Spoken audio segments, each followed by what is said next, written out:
Accounting firms keep buying AI tools, and yet inside the office, nothing really changes. The license get activated, the dashboards look shiny, the vendor demos feel promising, but when the dust settles, the staff quietly goes back to the old way of doing things.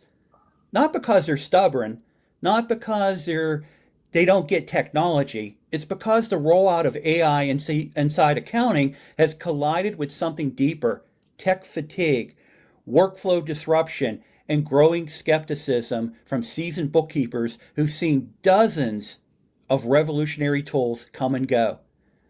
You know the moment I'm talking about, that subtle eye roll when a partner announces a new AI initiative. It's the eye roll that says, great, another system I'll have to learn, another tool that won't fit how we actually work, and another promise that won't survive busy season. And that eye roll matters because it's a signal that the firm's investment is about to become shelfware. Today's episode is about fixing that. It's about getting AI out of the demo environment and into the real trenches of bookkeeping, tax preparation, and advisory work, where deadlines are tight, clients are demanding, and workflows are already stretching thin. And to help us break the cycle, we're bringing in someone who's not just talking about AI adoption, he's actually making it happen.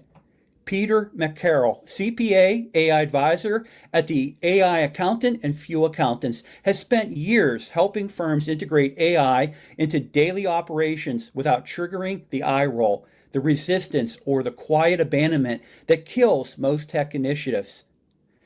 Here's to talk about what works, what doesn't, and how firms can finally get AI that actually gets used. Let's get into it. Peter, welcome. Hey, thank you so much. Oh, I'm not sure I can avoid the eye roll. I'll just be honest about that. I think that's human nature.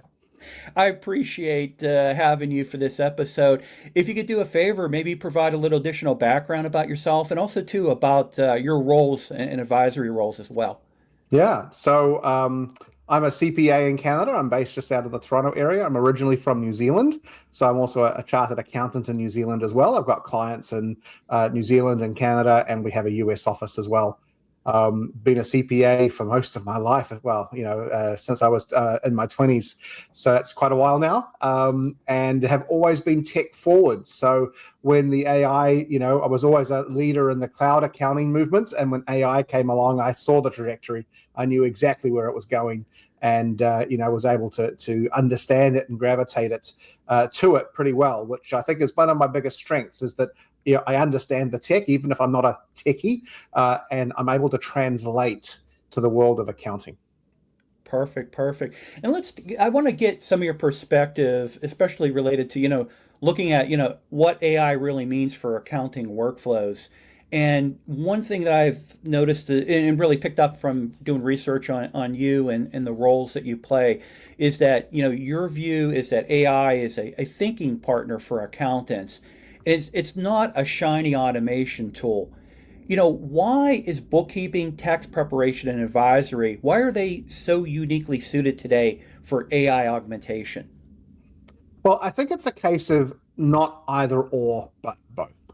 Um, AI in the bookkeeping space in particular is so influential to us today because a lot of what we do is very repetitive. Bookkeepers in particular, it's a reasonably boring, repetitive job because it doesn't matter whether you got one client or 50 clients, you're doing the same thing for every client. The context changes, but it's that repetitive nature. And this is where AI augmentation or AI replacement, I don't like using that word, but it is a reality, is able to make massive changes because a lot of what we do is just the repetition, the following of the rules. We're doing the same thing over and over and over again. And that's where AI can really help. And it's a blessing and a curse. I always say AI is the thing that's going to kill your business. It's also the thing that'll save your business because it's going to take the monotony away and elevate us as advisors back to the position that we actually put away when things got too complicated of how do I actually help advise my clients rather than how do I just get through this tsunami of transactions so I could get some reports out and file that darn tax return. The tax return is never the objective. It's a byproduct. It shouldn't be the objective. The real objective should be helping a client run a profitable business. Tax return just has to be done because if you don't do it, you get in trouble. So when we're looking at the world of accounting, what's the difference between AI that demos well and AI that survives the busy season? Hmm. Yeah, well, there's a lot of that right now. AI that demos well. I've never seen a bad demo. Two main issues. One is, what problem are you trying to solve? All the vendors will tell you that it solves every problem, but they don't solve every problem. They solve a very specific problem. And if you try and buy a product thinking it's going to transform your practice, you will end up with a failed or a bad implementation. You'll get part way, but you won't get to where you thought you were going to get. And buying a tool isn't transformation. Buying a tool is a tactic. It's not a strategy. So that's probably the biggest reason, is that people don't understand what are the problems we're trying to solve, and then what tools help us solve those problems. Most people go into it the other way. I've bought a tool, now I've got to use it to transform my business. It's the wrong way around. Yeah, it's definitely the wrong way around. So let's talk about some of the core barriers to adoption of AI inside accounting firms. And the first I want to talk about is the cultural resistance. And these barriers kind of they also bubble up to other industries, other sectors as well.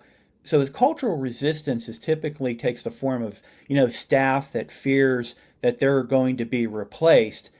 And then the other aspect is like, well, we've always done accounting this way, and this way works forever. Why do we need to change? How do you deal with that core barrier of cultural resistance in an accounting firm when it comes Yeah, to well, I've actually AI? written on both of these topics just in the Hmm. last couple of weeks, funnily enough. So the first one is staff fear. This is a very real issue. Your staff know that AI is coming, and if they don't know what your approach to it, this goes for any business, not just accountants. If they don't know what your plan and approach is, they will be fearful. Now, the great news in the accounting space is we have such a staff shortage that I don't think any good bookkeeper or accountant should be worried that they are going to be out of a job. Mm. Okay, because we have such a shortage. AI is going to allow us to fill the gap without having to let people go. That's my belief. Can we do more with less once AI is fully implemented? Yes, of course we can. You may end up having to move somewhere else, but there are certainly firms that are growing tremendously, even in the midst of this AI boom. So I'm not personally that worried that we're going to see a whole bunch of accountants sitting around twiddling their thumbs and unwillingly drinking Mai Tais on the back porch. I think there's plenty of work out there. The question is, how do I get you from where you are today to where you need to be in the AI world? That is actually the bigger challenge. And the reality is there will be some people that won't make that shift. Mm. That is the challenge of leadership and people management in the AI world. So Yeah. some firms will drop headcount, and they'll do that intentionally, or they'll do that because they don't want to grow revenue, or the revenue is shrinking, which is also a real problem. But many other firms will be hiring staff as fast as they can. Okay. The key thing for any person is, rather than see this as a threat, see it as an opportunity.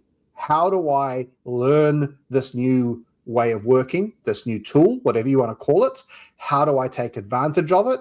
Even how do I solve problems with it? That's the mindset that you have to have. How do I solve problems with it?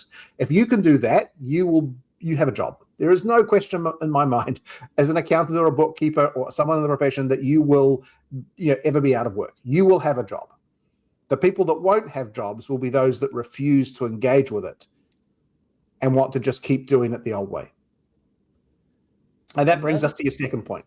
We've always yeah. done it this way. This is probably the hardest, and this is an indication of people that are not going to make the transition. The reality is we can no longer do it this way. So those that say, "Hey, we've always done it this way," it's like people saying, "Well, we've always fed the horses and we've always done this." The fact that we're no longer taking the buggy out for a ride anymore is irrelevant to them. Okay, the buggy's changed. That we have to acknowledge that we're no longer in the horse and cart era. This AI movement is going to change the work, and it has to change the work. And there's all sorts of pricing pressures that we could talk about that tell us why this is now inevitable. So it's not a question of we've always done it this way, why do we have to change? It is we have to change. Are you joining us on that journey? And I told my staff right from day one, no one gets in trouble for using AI in our firm, and we want to bring you all with us. End of story. That's the commitment we've made. Excellent, excellent.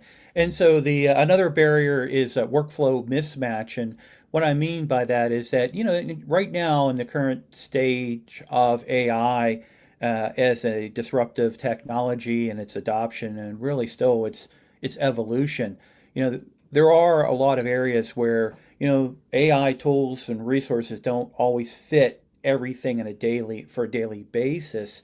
And also, too, there are steps that are more involved with AI to get AI to function. And so people need to learn prompt engineering. They need to learn a lot about it. How do you deal with, today's AI where we're at when it comes to some of the mismatches that might happen with workflows in an accounting firm? Yeah, well, just briefly, the tools that don't fit the daily grind you mentioned, that's a selection issue. And that Mm, comes back to knowing what problem are we trying to solve. And of course, what we have to remember is that we are still incredibly early in this AI journey. And there will be a lot of tools that don't make it. And that's just unfortunate.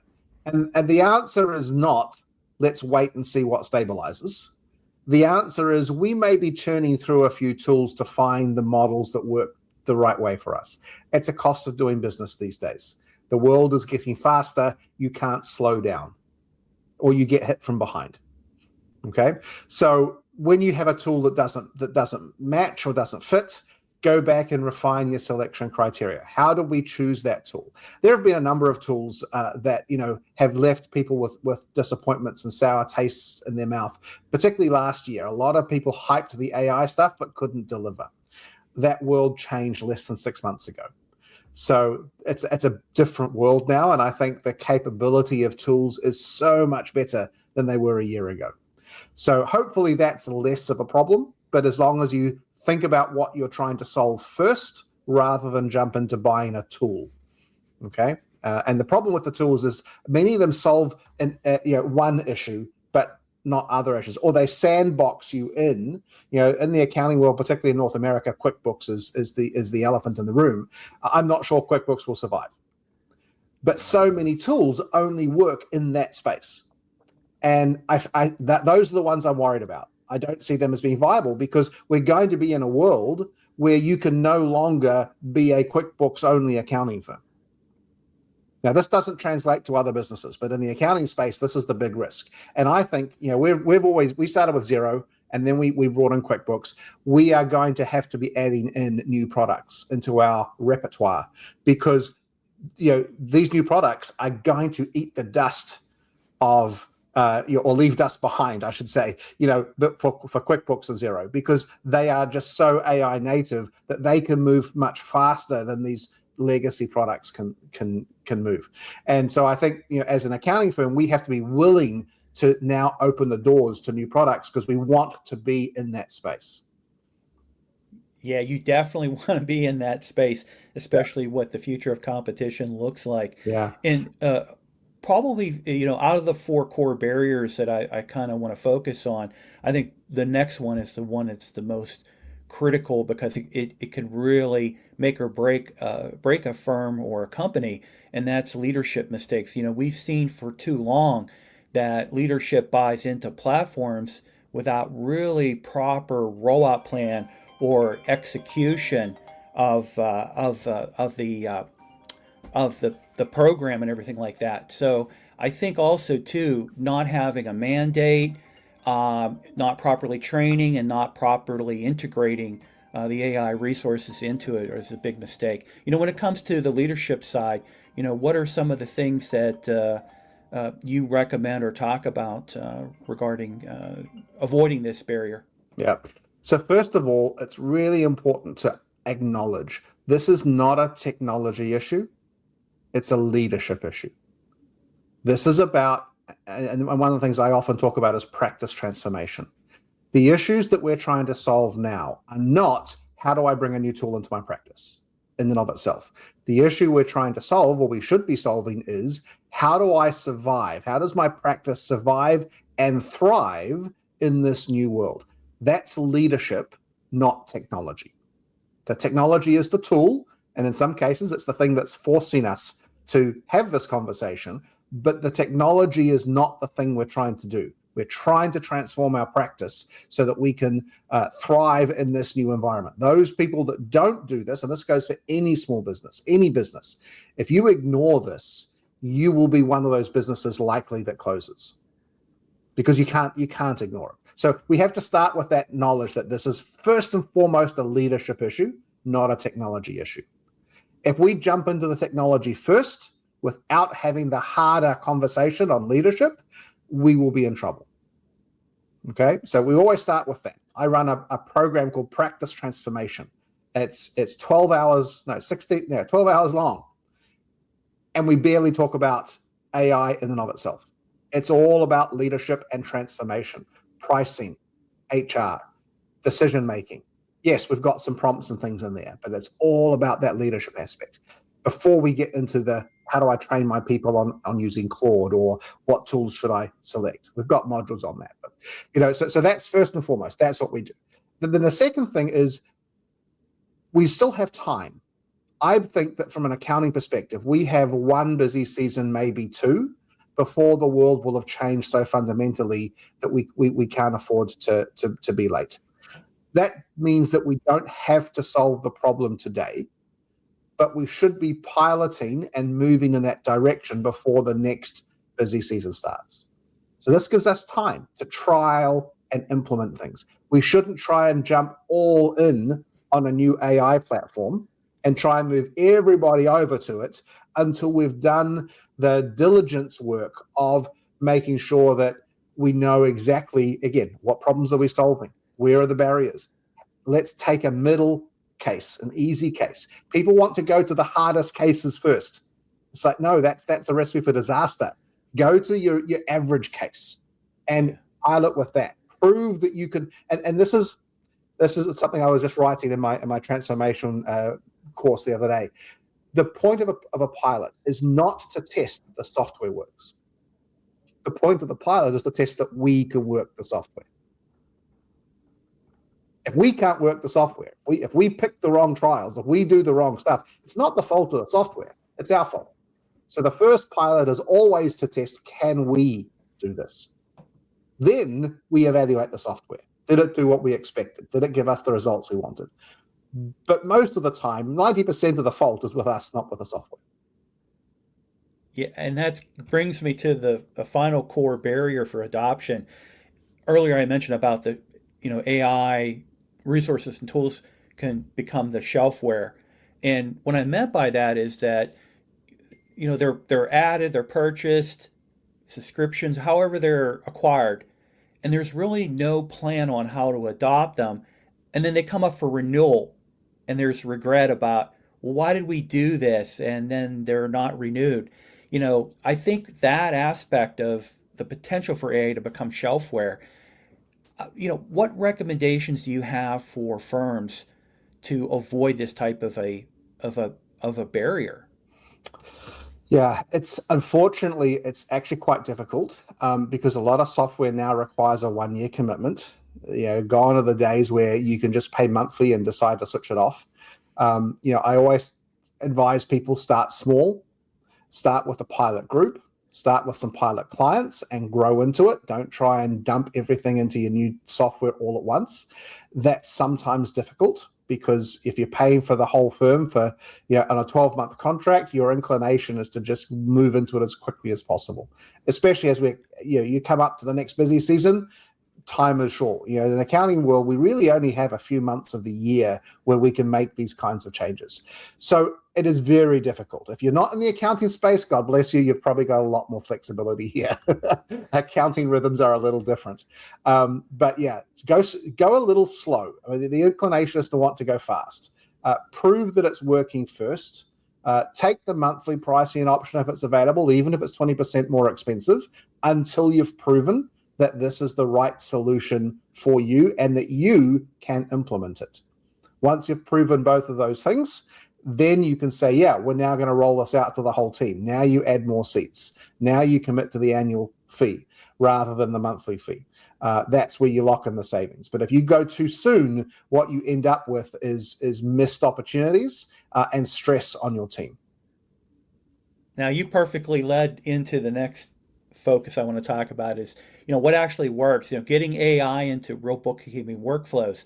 And you said, listen, get those micro wins, start small, don't go firm wide in a total overhaul. Focus in certain areas, maybe some existing systems. Look at certain aspects of the firm that you can add AI into it. Obviously, you're going to monitor it and to see its use and everything like that. Now, what are some of the uses, let's say, uses within the firm that a new adopter, they're adopting AI, and what are some of the different areas they might want to consider doing it when it comes to the accounting functions? Mm-hmm. So I'm going to exclude third-party tools for a moment here. One of the challenges in accounting, this doesn't always apply to every industry, but it really does to us, is that we spend a lot of time working in our core tools. QuickBooks or Xero or Sage, whatever your accounting platform of choice is, we spend a lot of time working in that tool. Now, unfortunately, those tools are trying to build stronger and stronger, I call it a walled garden. They are implementing AI in their tools, most of them not very well, and the ability for us to integrate or interact with that from the outside is limited. They have APIs, they have MCPs, but they haven't designed them in ways that actually work for an accounting practice. I call this problem the AI and the gaps problem. We have very limited ability to use AI to automate or interrogate the data in the accounting system. We've got some scope, but it's harder work. The first thing I tell accounting firms to start with is look for the gaps between the systems. Don't try and go in and automate a monthly close in QuickBooks. It's just not going to work. You're not going to be able to automate everything the way you want to. What you want to start with is looking for places where there is no interaction with the core accounting system. Data transformation, messaging, preparing of documents. Do all of that first. Get used to using the AI tools without touching those core platforms. That's level one. Level two is where you have to carry data in or out of the accounting platform, generating reports and putting that into an AI tool. Having an AI tool generate a CSV file that you could import into the accounting tool. That's level two. Now you're starting to cross that boundary. And then level three are tools or API, MCP interactions that now allow you to take away that human interaction step where someone had to carry the file over the threshold. We can automate that, but that should be the last thing we try, not the first thing we try. And how do you measure success of that? Obviously, we're looking for time savings. That is the number one step. Now, the reality is most of this automation will get us 10 to 20%. What we really have to look for is 60 to 80%. And unfortunately, most of that's going to mean choosing different platforms. You're only going to be able to automate QuickBooks and Xero to a certain extent. But time savings are the number one issue. However, there is a hidden trap. If all we're doing is counting hours, not the value of those hours, we could actually end up going backwards, not forwards. I'll give you an example. I built a script or a skill in Claude to do a file review for a year-end file. It cost my team more time because what it did is it pre-reviewed the file before it came to me. And it asked them to do a whole bunch of work. They don't like it. But it reduces my workload. And I would give away an hour of my time and have them take on 3 hours of more time any day of the week. Okay, because my time is more valuable. So time savings in the absolute sense isn't necessarily our goal. It's the efficient use of time, and whose time are we using? An AI tool that puts more work on your more expensive players and less on your less expensive players is a bad implementation. So tax, particularly in the US, but also in Canada, is somewhat problematic. And again, this comes down to the AI and the gaps problem. Most of our tax software is desktop based. And because our tax systems are so complicated, software firms have been very reluctant to migrate to cloud-based systems. There is almost no tax system with an API, period, in North America. So what we're seeing in the market is a lot of firms putting AI in place around the tax return, but what they're doing is they're putting AI around the document gathering and the document evaluation side of things. The phrase that most accountants will use is a tax binder. It's a checklist of all the things that you as a client need to tell us and all the forms you need to give us in order for us to do your tax return. Okay, so there's a lot of automation happening around the binder, the data gathering, the data ingesting, and then what it does is then it passes that off to tax software. Some of them have some automation options. There's a lot of desktop control that's happening right now, with apps, and some of it's import files and things like that.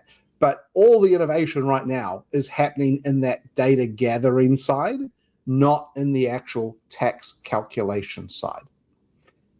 I'm waiting for someone to say it's time to rebuild tax software on the web. There's a product in Canada that does it, but again, no APIs. There's no real way to integrate with it, which is unfortunate. But the first person that builds a really good tax software on the web will probably get a lot of business. Yeah, definitely. Now, onto the aspect of accounting advisory workflows. AI obviously is going to be a strong strategic co-pilot. In what ways can it be a co-pilot on the advisory side? I think there's huge potential here. The standard answers are things like monthly reports, analysis reports, cash flow forecasts. Okay, AI can do reasonably well at that.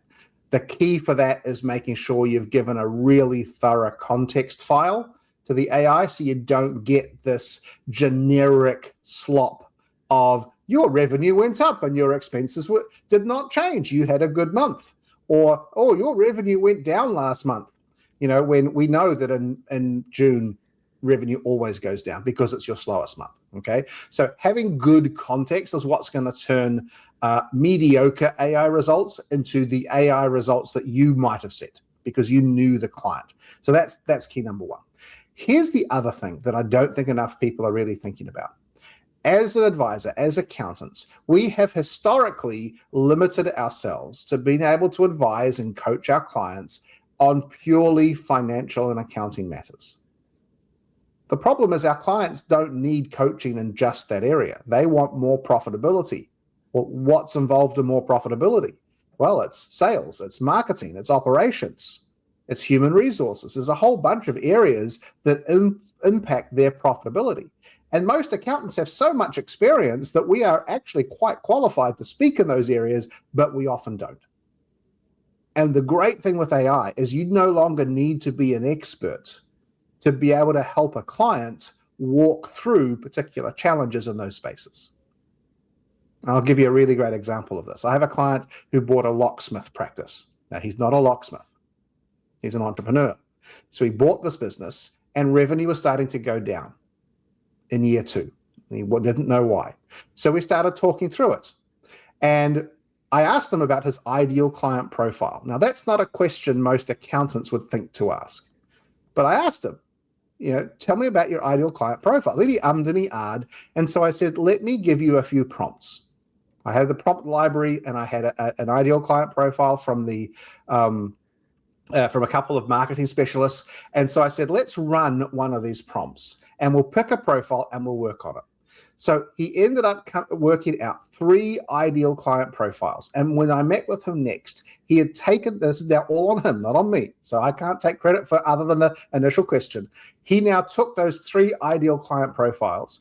He had worked out how he could train his staff to do a security audit tailored to that profile and come up with upsell ideas. And his revenue 2 months later was now up 20%. And his teams were full. All from one question that I asked. What's your ideal client profile? Let's get AI to help you with that. The power of a question and AI. Exactly.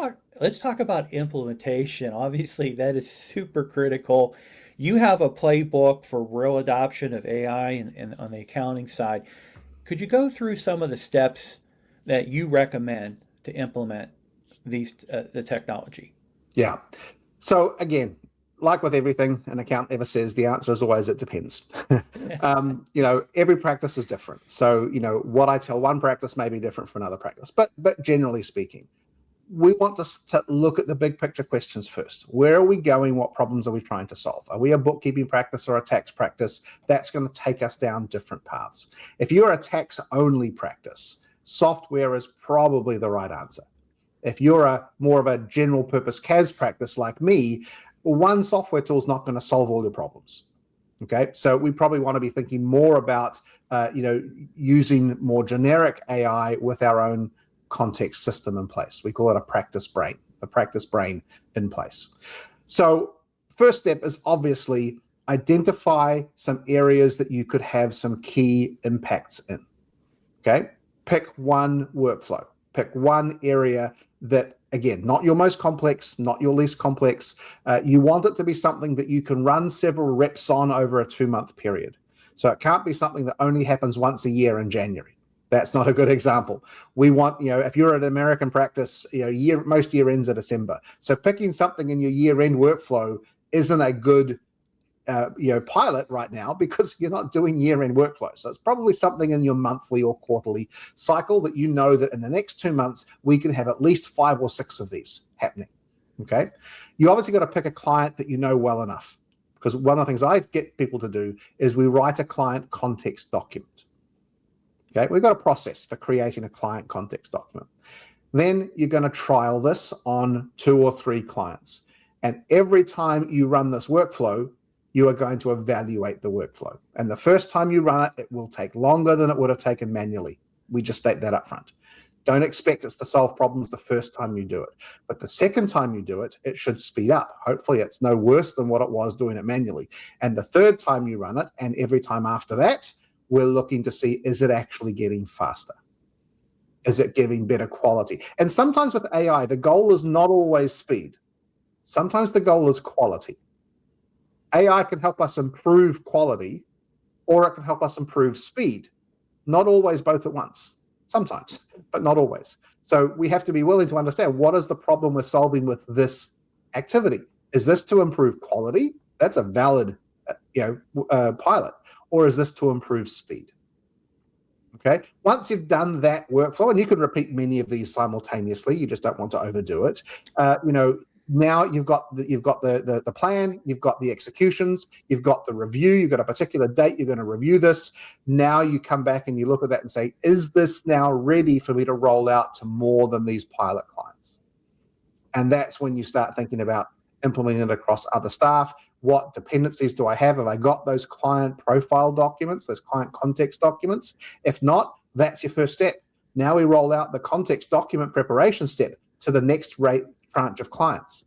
Then we start with these workflows, and then we start implementing them and tailoring them into that client's environment as well. Very good, very good. Now let's talk about the future. What AI-enabled accounting firms, what are they going to look like in the future? I talk a lot about motor vehicle analogies.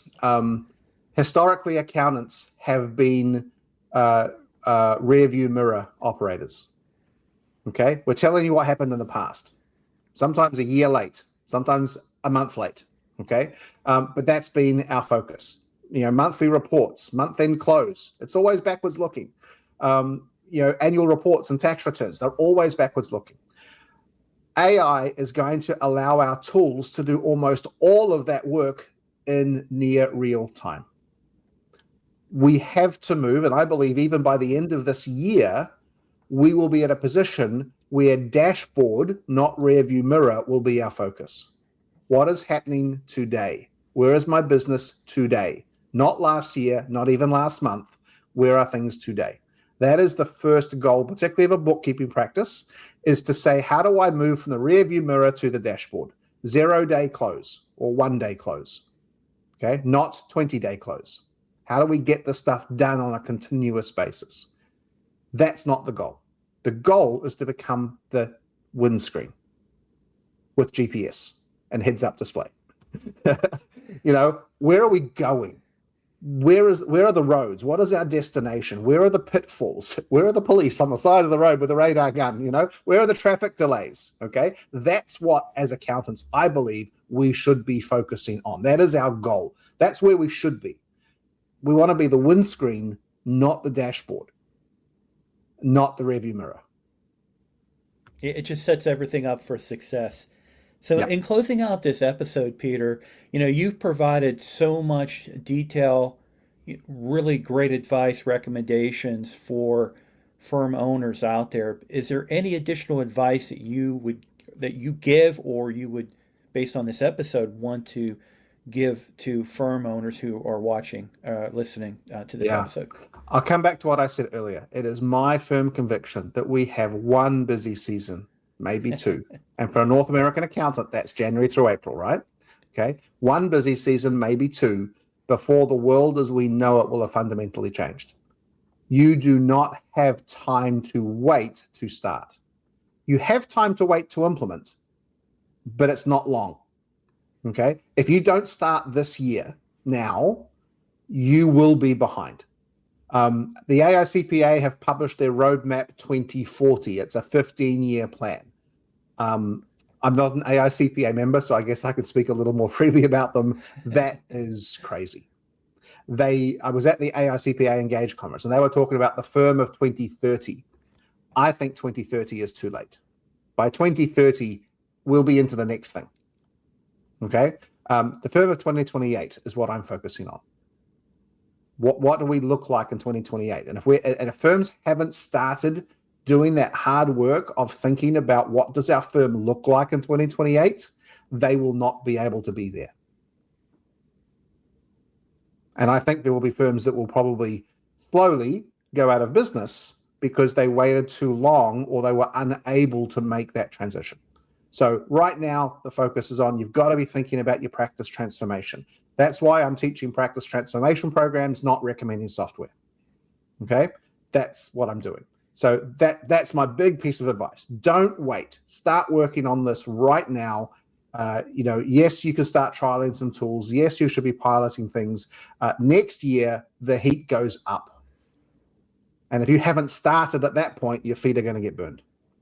Yeah, and when it comes to practice transformation, I highly recommend that. And I will have links to Peter McCarroll for everyone to be able to connect with him. And also, too, you had mentioned you publish articles, and then you have probably a lot of other things that you do as well for information and knowledge sharing and everything like that.